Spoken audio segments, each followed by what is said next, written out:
আজকে সকালে দুটো পার্টিকুলার জিনিস দেখার পর আমার one of the favourites person, এই মুহূর্তে তিনি পৃথিবীতে নেই, অ্যাপেলের প্রতিষ্ঠাতা স্টিভ জবস, তার একটা কোট আমার মনে পড়ে গেল। তিনি একবার বলেছিলেন যে if you want to make everyone happy then don't be a leader, sell ice cream. আমাদের এই যে বাংলার ফুটবলের বা বিশেষ করে বাংলা স্পোর্টসের একটা বড় মিডিয়া সেকশন রয়েছে, ছোট থেকে বড় সবাই, তারা সকলকে খুশি করতে চায়। আমি কারোর নাম করব না, কারোর নাম করে আমি কিচ্ছু বলতে চাই না।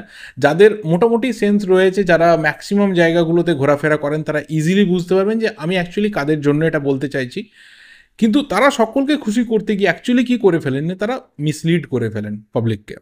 কারণ যারা আসছে নিউজ পেপার পড়তে, টিভিতে দেখতে, বা ইউটিউবে হোক বা সোশ্যাল মিডিয়াতে হোক তাদের কথাগুলো শুনতে আসছে, তারা আলটিমেট দিনের শেষে মিসলিড হয়ে যায়।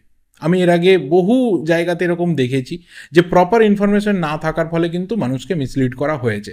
হ্যাঁ, আমি বলছি না যে আমি একদম ধোয়া তুলসী পাতা, আমার কোনোদিনও কোনো কিছু ভুল হয়নি, আমি একদম যা কিছু আজ অবধি বলেছি একদম 100% কারেক্ট, না, সম্ভব না, পৃথিবীতে কোনো মানুষের পক্ষে সম্ভব না, আমারও ভুল হয়েছে। বাট আমি অন্তত সেইটুকু নিজের কাছে সাহস রেখেছি বা অন্যের কাছে সেইটুকু আমার ক্ষমা চাওয়ার মতো ক্ষমতা রয়েছে যে আমি পরবর্তী দিনে এসে বা অন্য কোনো সময় এসে বলেছি যে আমার ভুল ছিল, আমি তার জন্য ক্ষমা প্রার্থী, এবং আমি চেষ্টা করবো যাতে এই ভুলটা আমার পরবর্তী ক্ষেত্রে না হয়। কিন্তু ম্যাক্সিমাম জায়গাতে দেখা যায় যে তাদের এইটুকু অন্তত সাহস নেই যে ভুল করলে পরবর্তী সময়ে সেই ভুলটাকে রেকটিফাই করার, বা অন্ততপক্ষে যে অডিয়েন্সের কাছে তারা কোথাও দায়বদ্ধ, সেটা পাঠক হতে পারে, সেটা ভিজুয়াল অডিয়েন্স হতে পারে, তাদের কাছে এসে মিনিমাম কেউ বলছেন যে আমার ভুল হয়েছিল, বা আমার এটা বলা উচিত ছিল, বা আমার এটা বলা উচিত ছিল না। এখানে কি হয় যে যারা হয়তো সমস্ত কিছু জানেন না, সেটা ফুটবলের ট্রান্সফারের রুল হতে পারে, সেটা আইএফএবির ফুটবলের রুল হতে পারে, সেটা যে কোনো ধরনের ম্যাচের ইনসিডেন্ট হতে পারে, হয়তো দেখা যাবে একটা ম্যাচ কেউ দেখেনি, তার কাছে যখন কেউ কোনোভাবে একটা ঘটনাকে রিপ্রেজেন্ট করছে, তখন সেই মানুষটা কিন্তু সেটা মেনে নিতে বাধ্য হন। এই জিনিসগুলো যখন হয় না, তখন তোমায় বুঝতে হবে যে তুমি কোথাও একটা সেন্স ক্রিয়েট করতে পেরেছো যে তোমার ভিডিওর একটা ভ্যালু রয়েছে, বা তোমার যে সোশ্যাল মিডিয়া পোস্ট রয়েছে, বা তোমার যে নিউজ মিডিয়ার আর্টিকেলটা রয়েছে, তার একটা ভ্যালু রয়েছে, সেই কারণে এত মানুষ তোমার সাথে কানেক্টেড। আমি দুটো ইনসিডেন্ট বলবো। এক হচ্ছে ডেভিডের সিগনেচার নিয়ে বেশ কিছু জায়গাতে লেখালেখি বা পোস্ট সমস্ত কিছু হয়েছে, এবং সেখানে ইস্টবেঙ্গল বহুদিন আগে কিন্তু ডেভিডের ব্যাপারটা কমপ্লিট করে ফেলেছিল, তাকে প্রি কন্ট্রাক্টে সই করিয়ে নিয়েছিল। বাট সেখানে যখন আমরা জানতে পারি যে বিভিন্ন মিডিয়া থেকে লেখালেখি হচ্ছে যে মোহামেডান কর্তারা নাকি এখনও অবধি সন্দিহান যে আদেও সেই সইটা হয়েছে কিনা, বা কিভাবে তার কন্ট্রাক্ট থাকার ফলেও সইটা হয়ে গেল, সেটা যাচাই করে দেখতে হবে যে কিভাবে এটা হলো, এটা ঠিক হয়েছে না ভুল হয়েছে, তখন বুঝতে হয় যে তার পরের লাইনে যখন তার কোনো ক্ল্যারিফিকেশন থাকে না, সেখানে কোথাও মিসলিড হয়ে যাচ্ছে। কারণ আমরা জানি যে ট্রান্সফারের রুল অনুযায়ী একটা প্লেয়ার, সে ইন্ডিয়ান হতে পারে, ফরেন প্লেয়ার হতে পারে, যে কেউ হতে পারে, সারা বিশ্বে হতে পারে, সে যখন তার কন্ট্রাক্টের লাস্ট 6 মান্থসে রয়েছে, শেষ 6 মাস যখন তার রানিং চলছে, সেই টাইমটার মধ্যে সেই প্লেয়ার যে কোনো ক্লাবের সাথে কথা বলতে পারে, সেই ক্লাবের সাথে প্রি কন্ট্রাক্টে সই করতে পারে, এবং তার যে রিসেন্ট ক্লাব রয়েছে তাদের হয়ে লাস্ট ম্যাচ খেলে ফেলার মধ্যে সেই প্লেয়ার কিন্তু ফাইনাল কন্ট্রাক্টেও সই করে ফেলতে পারে, এবং সে উইদিন দ্যাট পিরিয়ডও ফাইনাল কন্ট্রাক্টে সই করতে পারে যদি তার ক্লাব তাকে অ্যালাউ করে দেয়। এই ঘটনা আমাদের কাছে কোনো নতুন ব্যাপার না, কিন্তু যখন একটা মিডিয়া থেকে এটাকে একটু ঘুরিয়ে কোথাও রিপ্রেজেন্ট করে দেওয়া হয়, তখন বুঝতে হবে যে অ্যাকচুয়ালি তারা সকলকে খুশি করতে চাইছে। এর ফলে কি হয়, একটা বড় সেকশনের মানুষ যারা হয়তো এই যে ট্রান্সফারের রুলটা রয়েছে এটাকে তারা ঠিক করে জানেন না, তাদের মধ্যে কিন্তু একটা সন্দেহের দানা বাঁধে, সেটা যে কোনো টিমের সমর্থক হতে পারে। তারা কিন্তু ভাবতে পারে যে আদৌ প্লেয়ারটা আসবে তো, আবার একটা পক্ষ ভাবতে পারে তাহলে ভালো হলো, হয়তো এই প্লেয়ারটা যাবে না, তাকে কোনো রকমে আমার ক্লাব ধরে রেখে দেবে। এই জিনিসটা যত বেশি করে কমতে থাকবে, তত বেশি করে কিন্তু মানুষ অন্ততপক্ষে দিনের শেষে সন্দেহটা রেখে ট্রান্সফার মার্কেটে ঘোরাফেরাটা করবেন না। আর দ্বিতীয় যে ব্যাপারটা, সেটা হচ্ছে কালকের গোলটা, কালকের মুম্বাই সিটি এফসির গোলটা, যে গোলটা একটা লেজিট গোল, অন সাইডের গোল ছিল, বাট তারপরেও কি হয়েছে না, এটা অফসাইড, অফসাইড জোর করে মুম্বাইকে পাইয়ে দেওয়া। দেখো, আমাদের এখানে রেফারিং ব্লান্ডার হয়, 12টা আইএসএলের ক্লাবের কোনো ক্লাব কোনোদিনও বলতে পারবে না যে আমার এগেনস্টে কোনো ডিসিশন যায়নি। ইচ অ্যান্ড এভরিডে আমরা দেখেছিলাম কোনো না কোনো ক্লাব, এমনকি একটা ম্যাচে দুটো ক্লাব অবধি তারা সাফার করেছে। আমি এক্সাম্পল দিতে পারি যে ফার্স্ট লেগে একদম শেষের দিকে ডিসেম্বর মাসে মুম্বাই ভার্সেস মোহনবাগান ম্যাচটা, যেটা মুম্বাইয়ের ঘরের মাঠে হয়েছিল, ভেবে দেখো 7টা red card. Can you imagine?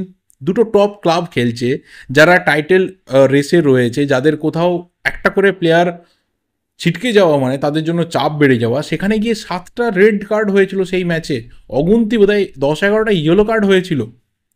তো সেই ধরনের ঘটনা যখন ঘটে তখন বুঝতে হয় যে আমাদের এখানে রেফারির মানটা কত নিচে নেমে গেছে। কিন্তু তারপরেও যতটুকু পজিটিভ ব্যাপার রয়েছে, সেইটুকু পজিটিভ ব্যাপার যদি কারোর সামনে তুলে না নিয়ে আসা হয়, তখন বুঝতে হবে যে সবটাই আমাদের এখানে খারাপ হচ্ছে।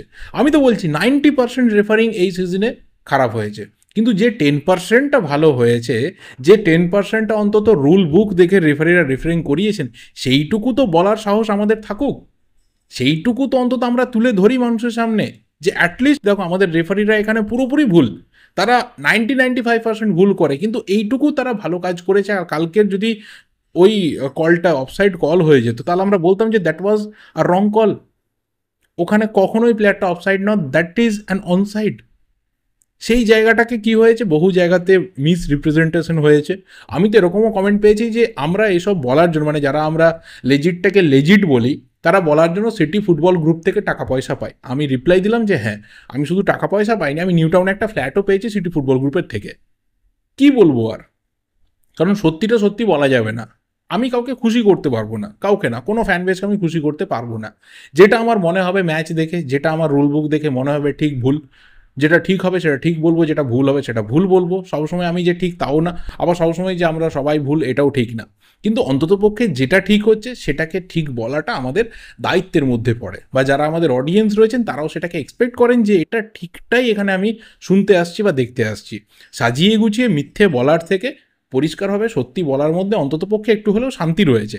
কিন্তু এই জায়গাটা যত কমবে তত বেশি করে আমি বলবো যে আমাদের এখানে যারা ফুটবলটা নিয়ে কালচারের মধ্যে থাকেন, যারা হয়তো সারাদিনে সব কিছু নাও দেখতে পারেন, কিন্তু পার্টিকুলার কোনো একটা আর্টিকেল পড়া বা কোনো একটা ভিডিও দেখা বা কোনো একটা সোশ্যাল মিডিয়া পোস্ট দেখা, সেখান থেকে পুরো দিনের ব্যাপারটা বা একটা ম্যাচের ব্যাপার জানতে পারেন, তারা অনেক বেশি করে হ্যাপি থাকবেন।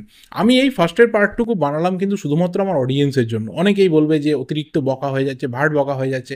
I am sorry to say, আমার যেটা মনে হয়েছে যে যারা আমাকে রীতিমতো দিনের পর দিন সাপোর্ট করেন, যারা আমাকে ভালোবাসেন, যারা আমাকে কোথাও রোজ ইন্সপায়ার করেন ভিডিওটা বানাতে, তাদের প্রতি আমি যতটুকু দায়বদ্ধ সেইটুকু বলার অধিকার অন্তত আমাকে তারা দিয়েছেন। আমি সেই পারপাসে বললাম। যাদের ভালো লাগবে না তারা দয়া করে স্কিপ করে যাবেন, কারণ এটা কোনো রকমভাবে পেড প্ল্যাটফর্ম না। যাদের ভালো লাগবে না তাদের জন্য স্কিপ করার অনেক রাস্তা রয়েছে।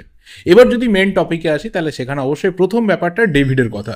কারণ এই আর্টিকেল বিভিন্ন জায়গা থেকে বেরোনোর পর ডেভিডকে নিয়ে প্রচুর মেসেজ আমার কাছে এসেছে। আর ইনস্টাগ্রামে আমি এখন থেকে পোস্ট করা শুরু করেছি, কমিউনিটি ট্যাবেও ট্রান্সফার রিউমার দেওয়া শুরু করেছি। সেখানে তোমরা ইজিলি রেগুলার বেসিসে ফলো করতে পারো, সেখান থেকে পুরো আপডেটগুলো ক্লিয়ার হয়ে যাবে।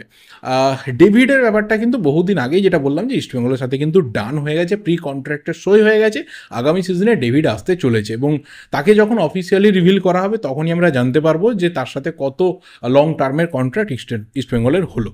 দ্বিতীয় যে প্লেয়ারকে নিয়ে কথা বলতে হবে সেটা হচ্ছে প্রভাত লাকড়া। প্রভাত লাকড়াও কিন্তু এই মুহূর্তে অল ডান বলা চলে। আগামী 2 বছরের চুক্তিতে ইস্টবেঙ্গলে প্রভাত লাকড়া সই করতে চলেছে। তবে এখনও অবধি যেটা মার্ক জোথান পুইজার সাথে হয়ে গেছে, অফিসিয়ালি সিগনেচার কমপ্লিট হয়েছে, সেটা কিন্তু প্রভাত লাকড়ার সাথে হয়নি। সম্ভবত আজকে যেহেতু জামশেদপুরের লাস্ট ম্যাচ রয়েছে, সেইটুকু রেসপেক্ট দেখিয়ে প্রভাত লাকড়া হয়তো কালকে থেকে যে কোনো দিনে ইস্টবেঙ্গলে অফিসিয়ালি সই করতে পারে। তখনই আমরা বলতে পারবো it's a done deal. Until that, close to signing, almost done, এতটুকু আমরা বলতে পারি। বাট যতক্ষণ না পেপার পেনে সিগনেচার করছে ততক্ষণ ডান ডিল বলা যাবে না, কারণ হতে চলেছে আর হয়ে গেল এর মধ্যে অনেকটা ডিফারেন্স কিন্তু থেকে যায়। তবে হ্যাঁ, এখনও অবধি যতটুকু সম্ভাবনা সেখানে প্রায় 95% বা তার অ্যাভাব ইস্টবেঙ্গলেই প্রভাত লাকড়া আসতে চলেছে, এবং দুটো সাইড ব্যাকেই কিন্তু প্রভাত লাকড়া ভালো খেলতে পারে।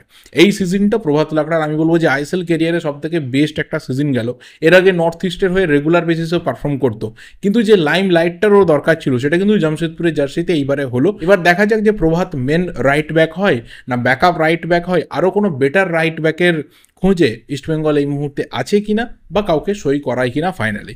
এবং লাস্ট যে প্লেয়ারকে নিয়ে কথা বলবো সেটা কালকে রাত্রির থেকে বলা চলে যে একটা রীতিমতো ঝড়ের বেগে বাংলাদেশে আপডেট হতে শুরু করে, এবং 2-3 দিন আগে দেখো আমি বলেছিলাম যে বাংলাদেশ থেকে কিন্তু আপডেট রয়েছে। এই প্লেয়ারকে ইস্টবেঙ্গল অলরেডি অফার করে দিয়েছে, অলরেডি একটা নেগোসিয়েশন কিন্তু স্টার্ট হচ্ছে।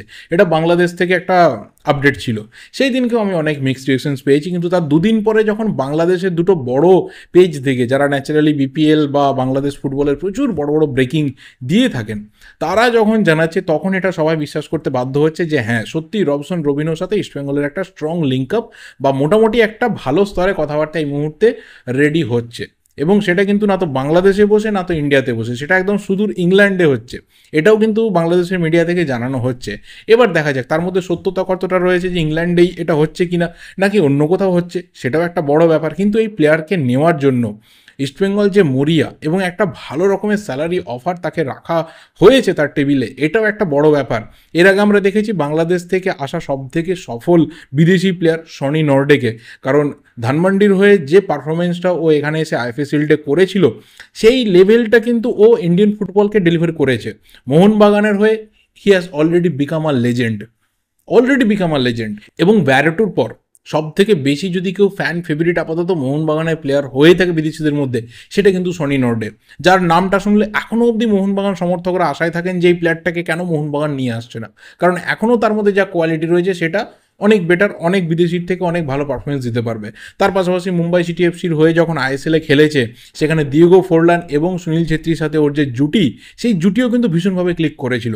তো ইন্ডিয়ান ফুটবলে সনি নর্ডের যে পপুলারিটি পেয়েছিল, যে কোথাও রেঞ্জটাকে নিয়ে যেতে পেরেছিল হাই লেভেল এবং তারপর বিদেশে চলে যাওয়া, তো সেই লেভেলেরই একজন ফুটবলারকে আপাতত ইস্টবেঙ্গল নিয়ে আসতে চলেছে, এটা অনেক দিন থেকে মোটামুটি চর্চার মধ্যে ছিল। এবং বাংলাদেশ থেকে যখন এটা রিপোর্ট করা হচ্ছে, তাহলে তারাও কতটা সিরিয়াস এই ক্ষেত্রে বুঝতে হবে। তো দেখা যাক, এই সিগনেচারটা হলে কিন্তু একটা one of the best signature ইস্টবেঙ্গলের জন্য হবে।